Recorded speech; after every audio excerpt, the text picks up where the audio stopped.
Papawisan na. Ang Beyonce. Beyonce Jane. Grabe. I love you. Ang daw.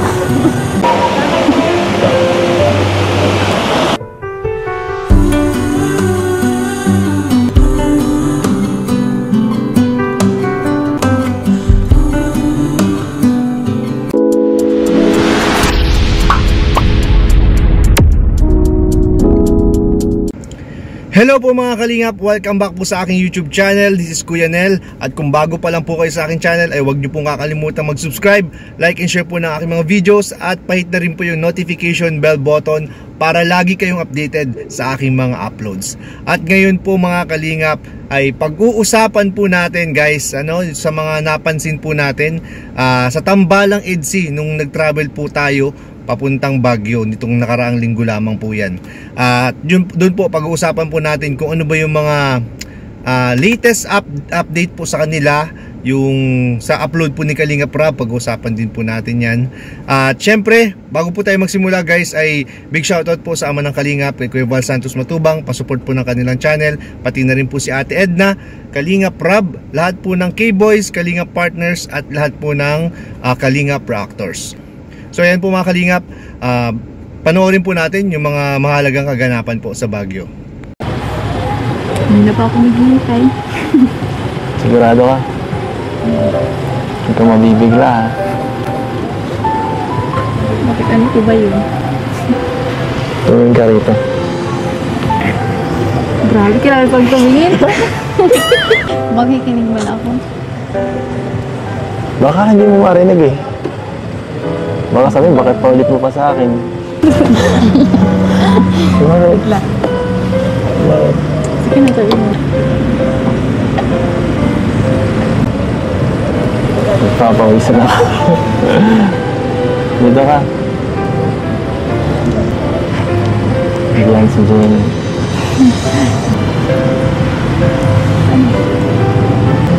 I love you. Ang daw. Kala ko po kung ano sabihin niya eh. Totoo naman eh. Totoo nga. Seryoso. Hindi na sa'yo kung seryosohin mo.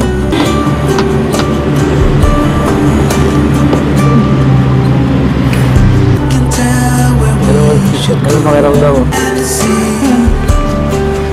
Binagtid mo rin ako kahit dito? I don't love you, Brian.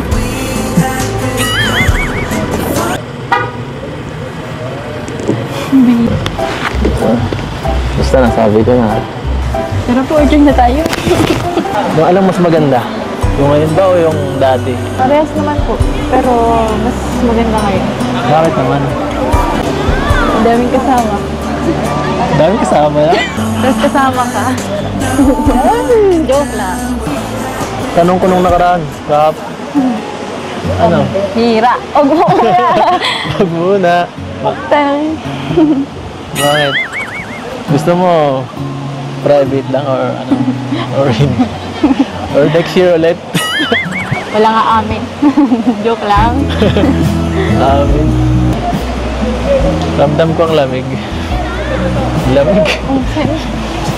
Ito lang ang malamig oh. Ito lang ang malamig.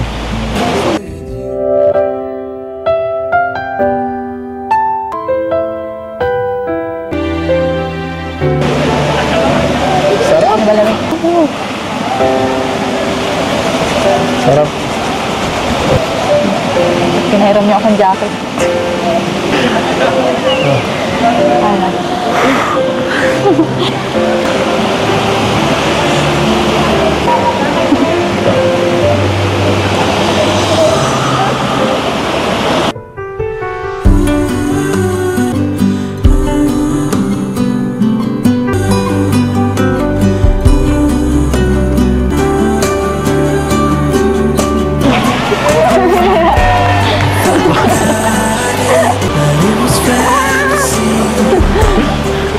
So ayan guys mga kalingap, napanood po natin ang isa na namang napaka-sweet po na mga episodes ng Tambalang EDSI po. So ito nga guys, sa mga hindi po nakakaalam, ito po ay second time na po ng EDSI na makarating po sa Baguio City. So ngayon nga guys, meron lamang po itong mga may konting pagkakaiba doon sa unang travel po nila. Kasi nung una po, last year, ay wala pa po tayong Tambalang EDSI guys. Wala pa pong EDSI Love Team. Ngayon po, iba na po ang iba na ang usapan ngayon kasi alam naman natin kung gaano ka hot po ngayon, gaano ka sikat ang Tambalang EDSI po. Ngayon guys, so dito mapapansin po natin na ang kiligan po dito talagang overwhelming talaga. Kasi kung mapapansin po ninyo, si Viancy po kada may scene po sila ni Edu, kita nyo naman yung mata niya, kita nyo naman yung tawag dito, yung likod niya, yung likod niya. Parang alam niyo yung parang kilig na kilig po lagi. Hindi nawawala yung kilig ni Viancy pagkakausap po si Kalingap Edu. So si Edu naman as usual, chill na chill pa rin, pero alam mo yung parang mapapansin mo rin kay Edu na parang in love po. Ang aura ni Edu ay parang in love na in love. Guys, meron nga po ditong ginawa si Kalingap Edu na talaga namang kinagulat po ni Viancy guys. Hindi po inaasahan ni Viancy itong ginawa ni Edu. Kasi nung pong time na nilalamig po sila guys. Na ayun, syempre bago yan, malamig yan. Si Kalingap Edu, pinasuot niya kay Viancy yung jacket niya. And then ito naman syempre, lalamigin talaga si Edu noon. Tsaka gabi po noon, sobrang lamig talaga. And si Edu po, nanlalamig po yung kamay. Na kinikilig nga ako dito sa ginawa nilang dalawa kasi alam mo yun, pinainit ni Viancy yung kamay po ni Edu. Nirub lang niya, tapos hinawakan niya yung kamay. And si Edu naman hinihipan niya, no? Kasi yung hininga natin mainit yan, 'di ba? So hinihipan niya yung kamay para uminit. Tapos akala ni Viancy hipan lang, guys. Guys, hindi ina-expect ni Viancy hahalikan pala ni Edu yung kamay niya. So dito naganap po ang kauna-unahang first kiss po ng EDSI. Yan po, sa kamay po hinalikan guys. Kung hindi ako nagkakamali, kung wala akong na missed out dati before.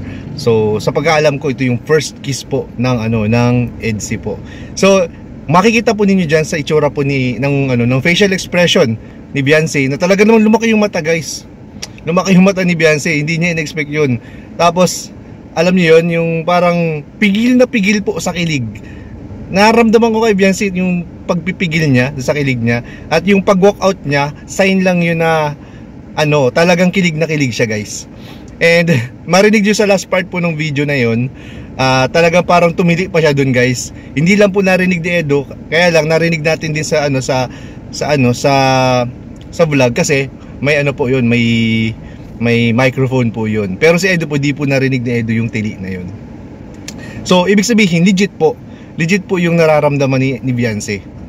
At si Edu naman, ganun din naman, halata naman At isa pa pong pag-usapan natin mga kalingap dito, mga ka-EDSI, hindi ko maiwasan na hindi pag-usapan po itong or hindi ko maiwasan na hindi kiligin dito sa ginawa po nila nung nag-I love you po si Edu. Kasi alam niyo yun, alam ko na yun ang magiging kahinaan po ni Viancy, na sabihan siya ng I love you ni Edu. So pansinin niyo yung reaction. Lagi niyo papansinin yung reaction ni Viancy dito. Talaga namang hindi niya may tago kahit anong pagpipigil niya Nung magsabi si Edu ng I love you, parang wala na, parang natunaw na siya dun. Wala na, parang nawala na po nawala na sa poise, no? Kasi isang sign po yan na totoo po ang EDSI guys. At ako lang din po ba ang nakakapansin nito na parang alam niyo yun, nadadalas po ang ng dalawa, nadadalas po ang holding hands ng dalawa. Madalas yung holding hands, madalas Alos magkadikit sila lagi, no? Basta yung holding hands nila, yung kamay nila ang palagi kong napapansin dyan. At yung ngitian po nila, yung eyes to eyes po nila, ay alam mo yun, parang may gustong sabihin po talaga sa isa't isa.